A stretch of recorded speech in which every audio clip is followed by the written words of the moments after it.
that you enjoy. A quick thank you to the T5 peeps, Bob the Dragon, Datamagnet, Cat Crab Lobster, DuckMachine, Astraya the Dreamer, Mezec, Feudic Jarl, and Casper Arnholtz. Thank you very much. Children in the Playground of Giants, written by Damascus Seraph.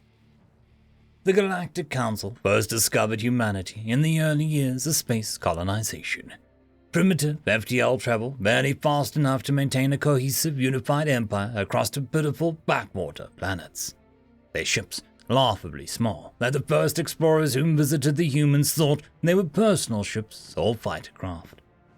But when the first diplomats of the Council arrived in human space, they were greatly surprised by what they saw. Puny beings, barely up to their knees in height, while walking under a gravity 3 or 4 times stronger than some of the mightiest of species in the Council. And further, unlike every species in the Council, they bred like rabbits and lived half as long. By the time the Council had finalized the borders with the upstart humans, the previous diplomats had since aged into retirement, and their younger replacements fared no better when further discussions were made. Ties were brought up, and the human diplomats had the gall to object, claiming independent sovereignty over their own space and resources. Merely a generation later, and the respect of the humans showed us turned to apathy. And another generation after that, apathy turned to indifference. Oh, how naive the humans seemed to be, so small in a galaxy of titanic life. Most of us even saw them as barely sentient. After all, how could a creature so small and short-lived manage to go into space? Purely luck of cosmic dice. For it took half a human generation to simply explain to them how the Council of the first 5 species of the galaxy demand tribute from the newer species, in exchange for technology and colonization rights. The Council had even given them generous terms, including a minor population control and only an initial 70% tithe to the Council, with a lower rate once the race is properly civilized. Though, when brought up, they would join the Council as a vassal race to their nearest neighbor, and had no vote. The petulant humans then had the gall to deny our generous offer of joining the Council. They even denied our traders access to their markets after their minor debacle about one of the Council traders demanding compensation for lost goods. We would not let this insult go unpunished, and the Grand Council began drafting their plans to punish these unruly children and force them to respect their elders. For what are they but children in the playground of giants? By the time the Great Council's retribution fleet was mustered, plans were developed, logistics and supplies demanded from vassals of the Council. Almost 6 human generations had gone by. It was nearly every other day the human ambassadors to the Council grew grayer and grayer till they were replaced by younger, eager humans that quickly grayed themselves. None the wiser to our plans to finally discipline their childish race. Despite how obvious it seemed at the time when the representative or diplomat didn't realize the humans were in the room, but they seemed as simple as they looked. Unbeknownst to us, though, these humans spread like pests, multiplying exponentially faster than anyone could have dreamed. By the time the first fleet entered human space, they've gone from barely spaceborne civilization with a half-dozen planets under their control with a half-starving population on their homeworld, to having dozens upon dozens of planets colonized. Some were barely considered habitable to the humans, and would barely be considered above mining outpost, only manned by drones due to their high gravity and thick atmospheres. And not only that, like pests, they were clever. They were not as dim as many deemed them so, and had known of the invasion years prior.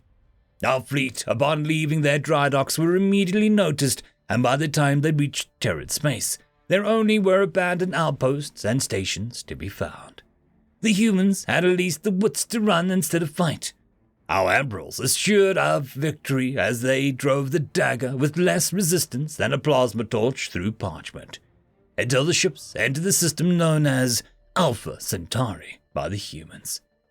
The first official colony of humans and the first most developed of them besides their homeworld. The planet was in the middle of an evacuation. Yet there were far too many humans to evacuate. The Council fleet quickly entered the planet's gravity, destroying the evacuation ships and pitiful minuscule ships that tried to defend them. Only then did the Council fleet broadcast the punishment for the Terrans' refusal to submit, and bombarded the planet from orbit, broadcasting the destruction for the galaxy to see, both to terrify the humans and make sure the vassals knew the punishment should they get any ideas. The next destination was a small red dwarf known to the humans as Barnard's Star, a simple mining colony on a nearby barren world which was evacuated. One more jump and the fleet would be in the humans' homeworld, ready to demand subjugation after a lengthy bombardment. But the system was not truly abandoned, for a massive fleet of Terran starships was orbiting the former mining colony. While the Council fleet consisted of multiple dozen-kilometer-long ships that resembled Terran mushrooms, designed to face the enemy and absorb tremendous blows to the heavily shielded and heavily armored front. With 20 of these advanced battleships, one of each of the major members of the Council, and over 70 escort ships from the minor Council members and vassal states, designed to simply support the main warships and harass the enemy if retreating.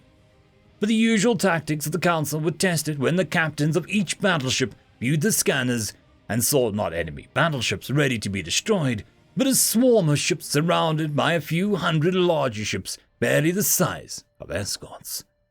While this was unusual, the admirals were not concerned. Even the larger ships could not withstand a single shot of their plasma cannons, and the smaller ships would be vaporized by the heat alone if they missed.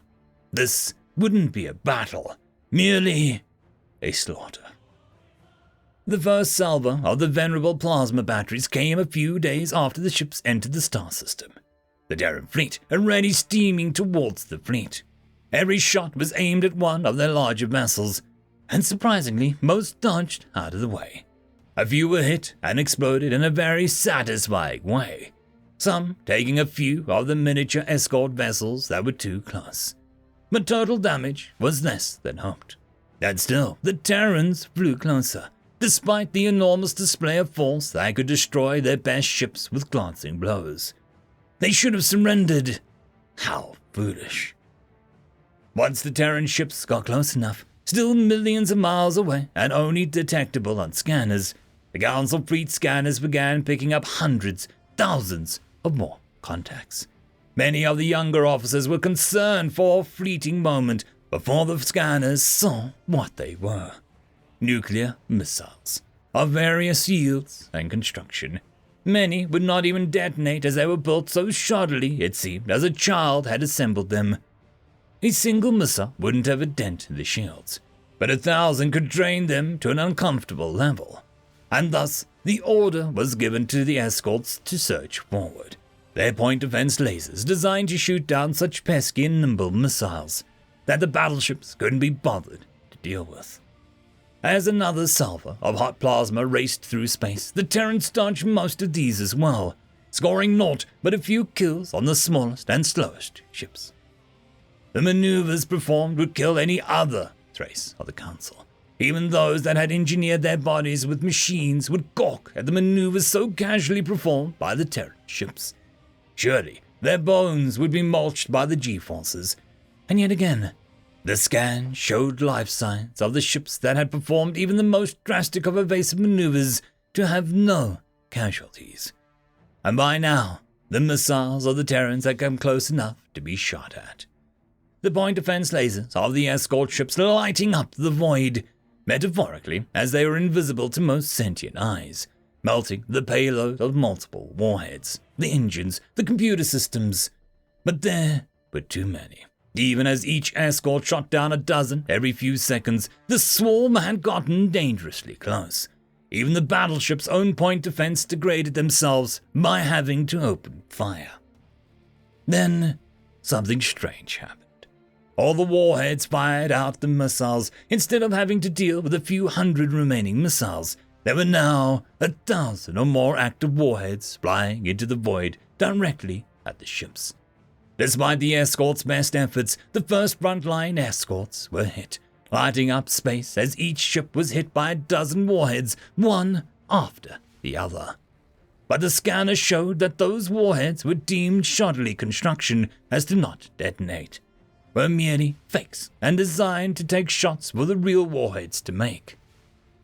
10 escorts were annihilated by a barrage, their shields simply overloaded by the amount of firepower directed in multiple points of their shield, overloading them and allowing the rest of the warheads to detonate and melt the hulls to slag. This couldn't be. Normally, missiles were replaced with massive torpedoes centuries ago. A single massive payload armored and shielded to be able to make its target and destroy its target in a single blow. But these Terrans had discovered, accidentally or not, that the shields of the Council ships were weak to constant barrages. They were meant to deal with a single hard blows from a large caliber weapons at long range, and then recharge in time it takes for the enemy battleship to fire again, relying on focus fire to take another battleship down if one side did not surrender before their shields fully drained. The admirals began ordering the ships to open fire fully. No more playing games with these Terrans that they were going to destroy them for daring to scratch the paint of their fleet, let alone destroy a few of their escorts. As the heavy plasma cannons once again fired, the Terrans were close enough that the medium-sized guns on the battleships opened up. Now casualties started to pile up on the Terran side, as they had much less time to maneuver to avoid the beams of plasma. Yet an annoying number still dodged and avoided. Now unleash yet another salvo of missiles as the Terran fleet began to spread out in wider formation up and down to both sides of the fleet in a large C shape.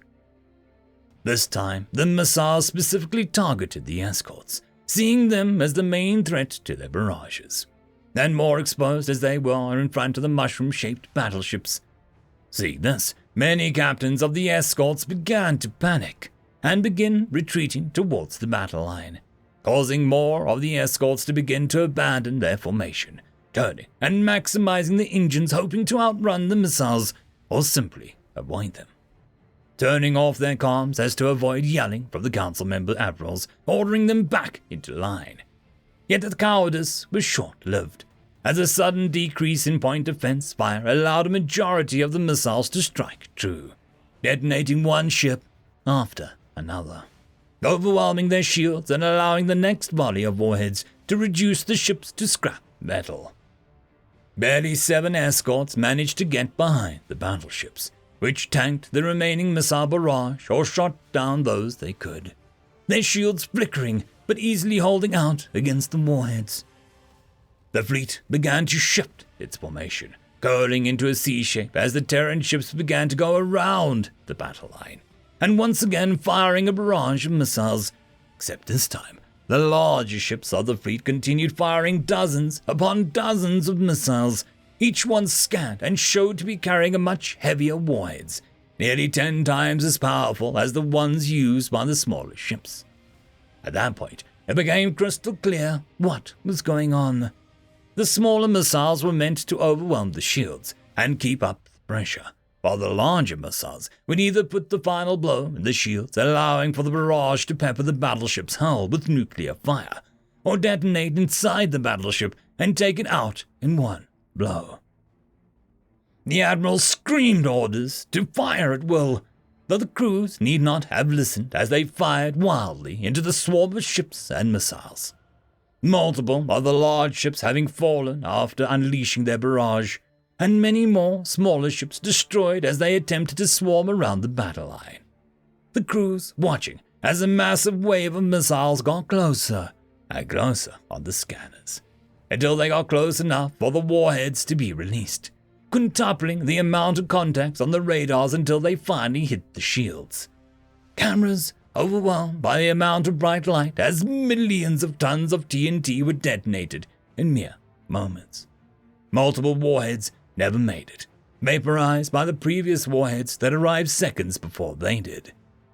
Technicians on the shield generators watched in horror as the reserve power for the shields dwindled rapidly with each detonation, And as more missiles came from behind the weaker part of the shield, as nobody expected any ships to actually get behind the battle line, the shield generators overheated, many failing outright from the strain. One even detonated, causing the ship to blow apart just as the massive megaton missiles struck the pride of the Council's fleet. The Council waited in anticipation after the communication contact ceased for the battle's beginning. Many are the representatives of the elder species and vassal species simply conversing or placing bets on which ships would gain the most kills. When a single message arrived, not from the fleet but from the Terrans, odd, perhaps this was an unconditional surrender. It contained a crude form of holographic display called a video file that was quickly opened up and shown to the entire council chamber. Pride beaming on the elder council members, awaiting the begging and the pleading of humans, only for the faces to turn into shock and horror. In front of their eyes was a recording of the council fleet, or what was left of it.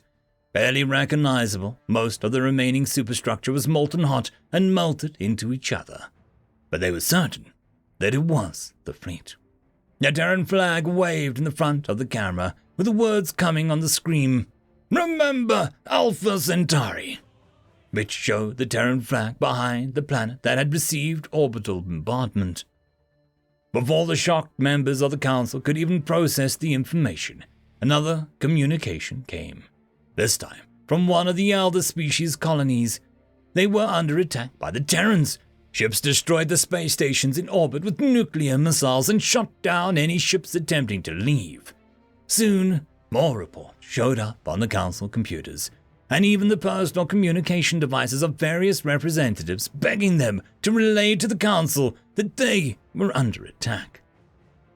The council was in a frenzy, attempting to organize another fleet to face the Terrans, scraping up every ship that they could muster to organize to take back the rapidly advancing Terran armadas. Videos of Terran flags waving proudly over former vassal and elder species worlds demanding surrender.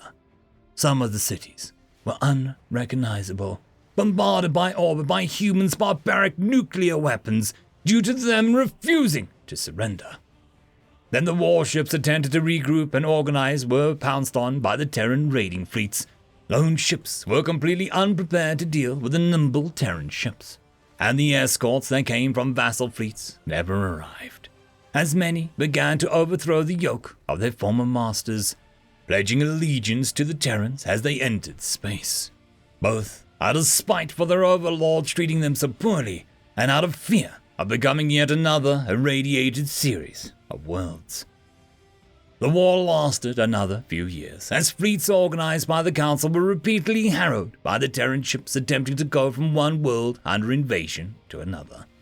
The Council Hall itself had to be abandoned after the Terran ship spontaneously discovered its location and attempted to destroy it.